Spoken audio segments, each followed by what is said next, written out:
Hello everybody, welcome to the second episode of the Tiny Workshop. This is the only show on the internet where a woodworking store tells you that you don't need to buy any more tools. What this is really about is trying to show you that woodworking should be accessible to everyone, regardless of the size of your shop, what tools you have available to you, what materials you have, or even the level of experience that you have. And I think when people start out, there's often this real feeling that they don't have that one tool that they need to do the work they want to do, or they don't know where to get the really good materials, or something that I remember feeling was that the fine hand tool skills that I saw people using were just inaccessible. I didn't have that level of practice and that level of confidence, and so I felt like I couldn't do good work that way. But I feel like all those barriers are, a lot of them are in our head, and I want to show you that you can do good work in your own tiny workshop or your own space. So the way I'm going to do that is I'm going to get down in the mud and I'm going to make something. I'm going to make a chair. I'm going to make a dining chair, and I've never made a chair before. So, I think it's in the spirit of this program that I'm embarking on something new. And just to make it, a little bit more difficult, I've decided to only use a drop saw to make it, which means I can't use my workshop. I can't use all of the tools that I've accumulated over many, many years. But what it does mean is it's going to really focus the design and the process in a really structured way. And I think that's going to let my creativity run down that pathway, that narrow pathway, which is drop saw. So, the other limitation that I'm putting on myself is I'm only going to use commonly available Bunnings timber. So it doesn't have to be pine, but I'm using pre-dressed timber. Now, the reason I'm doing this is it's available everywhere. It doesn't require me to dress timber. It doesn't require me to talk to someone at a timber yard and make sure I'm getting the dimensions exactly right. What it does mean for my design though is that whatever the chair is going to look like, it's going to be made from this stuff, whatever I can buy commercially. So that is generally the scope of what we're doing. I've also decided that I'm not going to focus heavily at all on hand tools. Now, there are plenty of folks who will just say, well, you could build anything you want with a Japanese saw and a chisel. And that's true. But what you've also got to have is 5 years of experience and practice of using those tools. And like I was saying, I found that kind of daunting. So I will use a chisel a tiny bit for some of this joinery, but it will be in a way that I'm confident I could show anyone how to do it in about 5 minutes. And that just means that what I'm doing, even though I have experience as a woodworker, should be accessible to everybody. And even if you are an experienced woodworker, I really think that these kind of projects where you've severely limited your scope pushes your creativity in unusual ways, and I find that really useful for me and my process. So we know the scope, we just got to figure out where we're going to start. What I think we need to do is look a little bit more at those limitations. So first of all, the first thing I mentioned was this timber. Common dressed pine from Bunnings. It's a 42 by 19, 65 by 19, then it goes 90, 135, on and on. So we know that stuff's going to be within this scope. There's also a dressed size of 42 by 42, which, when I first look at it, I'm like, that seems fairly appropriate for a chair, a chair leg, that sort of thing. With a bit of messing around, I initially thought the 70 by 19 would be really useful, but then the other limitation that we've got to think about is that drop saw. So using the drop saw means we can't taper this, we can't curve it, we can't profile it, which means that I don't really want the leg of the chair to be that thick. So it kind of cuts out the 70 as a material. We'll also obviously need some material for the seat. This is 185. 2 bits of that are 370 wide, which is kind of a reasonable seat depth. So I'm kind of going to work with them. And this is all in the spirit of not having to rip timber up, not having to dress it up, just using what is available and problem solving our way out of this. So that's the tool, those are the materials. It's really important that we talk about joinery. I mean, a chair is just a collection of sticks of timber joined together. And if you haven't figured out that joinery, then you don't have a chair. So, like I said, I'm not going to be using all my tools. I'm not going to be using a Panther router. I'm not going to be using my routers, biscuit joiners, dominoes, etc. I'm not going to be able to do dovetails, which if you follow my Instagram at all, you'll see I love doing that kind of really fancy joinery. But what I can do on the drop saw is a selection of limited joins that are still really strong and useful. And I'll be exploring them later on. But those kind of features is really what is going to shape this design. In a second, we'll go to a quick break. But the last thing we need to quickly talk about is ergonomics. I think maybe one of the things that stopped me from making a chair is it seemed like there were too many bits and pieces that had to go together, and they had to be the right height and the right size and the right depth, and it seemed a bit complicated. And I know a lot of chair makers will have a model that they use that they can sit on, and they can adjust the angle of the back or the height of the seat to make sure ergonomics are perfect. Now, I'm not going to make one of them because it seems like a whole nother thing I'd have to make just before I even got to make a chair. And what I did instead is I just found a simple wooden chair that I have in my home that I like the height of, I like the feel of, and I just measured that. And I'm going to use those measurements not to base my design around, but just that's going to be the height of my seat and the height of my back. The other way you can really easily do it is just go online and search chair ergonomic measurements. There's thousands of pages that'll tell you exactly what to look for and the range to explore within that. In a second, we'll talk about some joinery, but go to a quick break.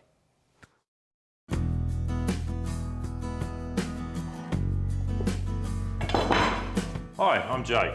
Welcome to TimberCon, Australia's most comprehensive woodworking channel. Here, you'll be able to find hundreds of high-quality videos to help you succeed in your woodworking.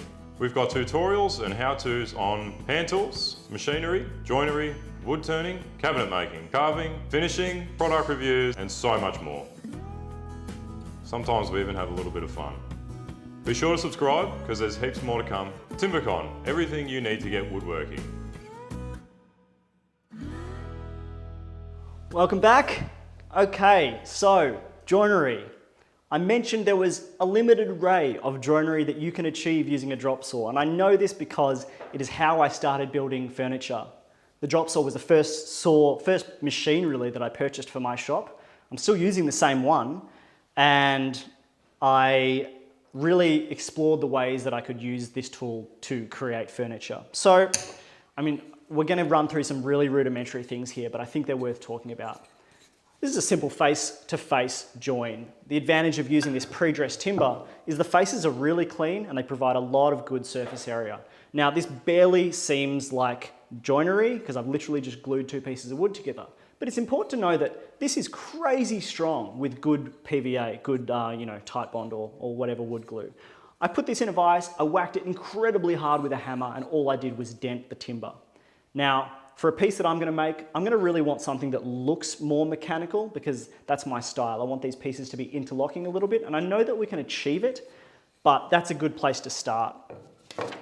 I did sketch up one design that utilizes that face-to-face joinery just to explore what it would look like. And you can see that these pieces are just glued right onto the legs there.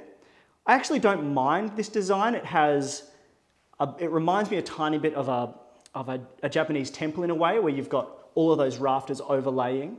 So I think it has some merits, but like I said, I would like the pieces to bite into each other a little bit more. Another thing to think about if you're doing this kind of joinery is when you put the glue in there and you put a clamp on it, it inherently wants to slide around because you've just got two flat faces up against each other. So you need some way of making sure that's square and it stays exactly where you want it to be. And when you're doing a bunch of joins, that can be challenging. So it's worth keeping in mind that even though it looks really simple, to get it perfectly square and in exactly the right place might be tricky. So that's that one. Just quickly, this is the second variation. This was two pieces joined together face to face, and then I laminated an extra piece on there to create what is essentially a half lap, but by building it up rather than cutting it away. I don't think I'll use this. It's hard to get these joints perfect. There's so many bits that can slide around when you're clamping it up, but it's worth checking out. Second joint I want to show you that I have actually modeled up is actually cutting this rebate out on the drop saw. So your drop saw needs to have a depth stop, which most of them do, and it really needs to be sliding. There are ways to do it without it. Something to keep in mind is the face created by the blade is generally not super flat and does not provide a good gluing surface. So that's where I would clean up with a chisel, but later on I can show you a really good way of doing that. But if you get these two shoulders really tight and correct, that is a really strong joint and it will look good. It can be easily sanded perfectly flat and it'll be crazy strong. So I did sketch up a design that's very similar to the last one, but instead of those members sitting on the legs, they've been pushed into those legs in that rebate. So I think I like some aspects of it. I think it lacks some of that, architectural style that I liked about the first one, the kind of Japanese thing. But I do like that the pieces are sitting inside the frame. So maybe I'll do some variation of those too. Okay, if we're going to be using 42 by 42, it'd be nice to be able to join them in some way. So this was just two pieces butt jointed together and glued, which if you know anything about woodworking, a butt joint with end grain is just not very strong. What I've done to strengthen that is I used a Forstner bit to drill a big 25mm hole in it, and then I can slide a 25mm dowel in there and glue that in. That would happen after this joint was glued up. Once you've done that, you've essentially created a mortise and tenon with an exposed dowel, and it can be really strong. You could use multiple small dowels, or you could use one big dowel. This is a good thing to explore, but we have to keep in mind that it's tricky to do this type of joinery on the two faces that we'd need to join the leg to the two rails, for instance. This is just a very simple design that shows 42 by 42 joined on all of those dimensions, but I haven't really explored that problem that I was talking about of where to put those dowels. There are ways of doing it, but that's just a quick demonstration of that. One last thing to show you, another way to join 42 by 42, very similar to the rebate that I created initially, wherever I've cut that rebate out and you can join them in like that. This can be done on both directions, and I'd like to explore that further. I really like the strength of it. I think it displays both that mechanical join as well as the boxiness that I liked initially. So I will probably integrate something like that into a design later on. I have just a couple of other design explorations that I'd like to show you. This one was a little odd. I was thinking about using 70 by 70 and big 35mm dowels to join all of the members. But something that you have to keep in mind is I don't have a drop saw I don't have a drill press in my toolkit right now. And without getting those drill lines exactly right, that thing would be all over the place. So this kind of has to rest for a later project because this is not in our toolkit, so we can't explore that at this stage. This was another one that used 70 by 70 members, but that were cut down and tapered. I just wanted to explore the idea of having something that had a bit more shape and elegance to it in a really simple boxy way. But again, we can't taper our pieces, so this is something that that's why we're limited to this really boxy design, which I really don't mind. So that is all of our joins that I've kind of explored, and well, I'd like to bring John on and we'll chat about the next week's episode. Well, look at this mess, hey? I feel like we're at the Carpentry Museum in Kyoto. Have you ever been there? No, I haven't. I'd like to. They have a really great display. I can't pronounce it correctly. Takanaka. I'm not sure. Museum is beautiful in Kyoto, where they have all these models of Japanese joinery that you can play with and understand how they puzzles, fit together. Puzzles yeah. for dudes. I'm sure someone's going to come in and tell me how to pronounce that correctly at some point. So what have you been up to here, Patrick? I kind of really just laid out the joinery possibilities, limited as they are, and kind of carried them a little bit into potential designs. I haven't landed on a design yet. And I think really next week I would like to have landed on a design fully with a joint that I like, and I'll talk about exactly what got me to that point, and then I'll probably have cuts and pieces, and then I can show you folks what those cuts look like and how I got them as tight as can be and how I set it all up. So we'll essentially have some of that assembly done hopefully by the end of next week. I like the way that you've decided to use material from Bunnings. Now, Bunnings, I mean, they sell some maple and stuff that you can make real objects out of, I guess, but it's all about accessibility. I made a bench, when I moved to Melbourne, I made a new bench for a little studio that I was allowed to have at home. Thank you, Megan.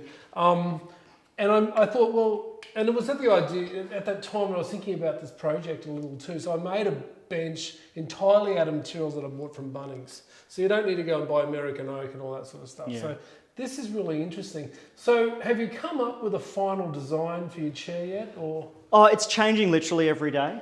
You're going to spend the next week critiquing your design so far. Yeah? That's right. A few days ago, I thought I'd landed on what I really liked, and then I sat on it a little bit further. And I think that's also an important thing to think about. If you had an unlimited amount of time, you would just continue to refine. But it's important to know, well, next week, I need to have decided. And so I will have chosen one by that point. Yeah, and deciding on the design is one form of procrastination. So, I'm hopeless with that too. I think, oh no, I'll do this, I want to do that. Is this beautiful? I don't know. And you make too many and you kind of like bits of all of them and then you lose confidence. So I've made this thing in my head 15 times and then, I don't want to make that at all. Yeah, that's right. Yeah. So next week, what can we expect to see?